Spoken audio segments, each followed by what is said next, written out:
თეთრ ლაქაში რო გახედავთ, ამ თეთრ აი მაშინ რა ქვია, ნახევარ კვადრატში, თუ რა მართკუთხედია. რო გახედავთ, ცოტა განიერია ეს მთლიანად აჩანს. ამიტომ თოვლზე რომ მივუშველთ ერთი მთლიანი ლაქა არ იქნება. ადვილად იკითხება და ადვილად იმაშვრება, რა ქვია. სამი ძნეს ადვილად აღმოაჩენ დაუმზადოთ. მოდი ახლა ეს სამი ცალი ტყუა ვისროლეთ, სული მაქ. და თოვლმა წამოაყარა, აი.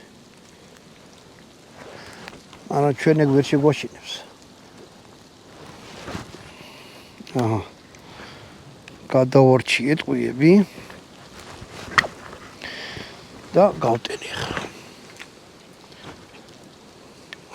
ნახე რა მხელებია. აი როგორ გითხრათ, გოჭი ხო გინახიათ რაღაც ეგეთი გოჭივით არის რა. აჰა. დავტენი.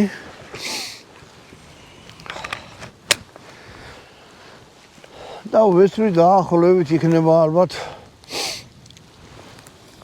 10 მეტრი. მოკლედ